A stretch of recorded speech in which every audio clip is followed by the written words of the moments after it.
Selamat datang di video pembelajaran P5PK kelas. Modul ini dibuat oleh Ibu Diah Novita, Ibu Linda Septiana, dan Ibu Feti Vera. Proyek penguatan profil Pancasila tim P5BK. P5BK dilaksanakan 8 jam per minggu, yang kemudian berplastik pada proyek yang pada akhirnya bisa kalian upload di sosial media kalian masing-masing. Pada proyek kali ini kita akan mengangkat topik yaitu pemilihan OSIS atau MPK yang mengangkat tema dari suara demokrasi. Tujuan proyek penguatan profil pelajar Pancasila suara demokrasi adalah mandiri, bergotong royong, bernalar kritis, dan kreatif. Dengan memahami implementasi demokrasi dalam konteks pemilihan OSIS dan MPK.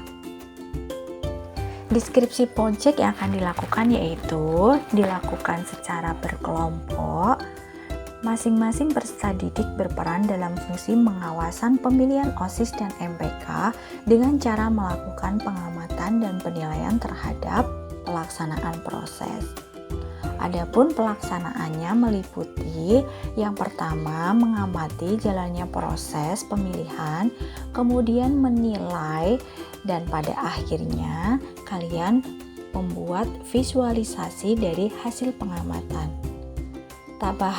Tahapan pemilihan OSIS setiap kelompok hanya mengamati 1 kali tahapan, yaitu berupa pendaftaran, seleksi administrasi fit dan proper test, kampanye, dan debat terbuka.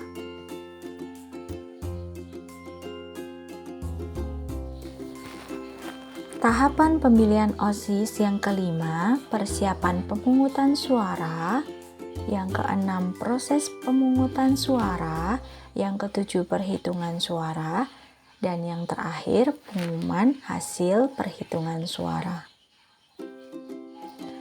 Langkah-langkah yang harus kalian lakukan, yang pertama, menentukan informasi yang diperlukan sesuai tahapan yang diamati. Kemudian, membagi tugas setiap anggota kelompok masing-masing. Dan yang ketiga, mendownload panduan pengamatan penilaian di sosial media. Yang keempat, melakukan pengamatan dan penilaian, yang kemudian hasilnya didiskusikan dari hasil pengamatan dan penilaian yang pada akhirnya kalian akan membuat visualisasi dan kesimpulan hasil pengamatan dan penilaian. Berikut adalah contoh menentukan informasi yang diperlukan, yaitu dari tahapan pendaftaran kalian akan mendata siapa, yaitu pelaksana atau panitia dan pendaftar. Kemudian, kapan dan di mana kalian akan membuat tabel. Berikut adalah contoh tabel panduan pengamatan.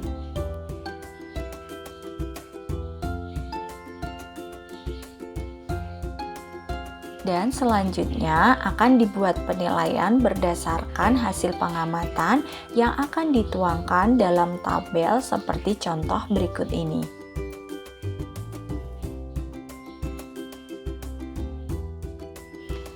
Ini adalah hasil diskusi kelompok, yaitu menentukan jenis visualisasi, menentukan foto dan data yang dapat ditampilkan di visualisasi, dan merumuskan kalimat positif.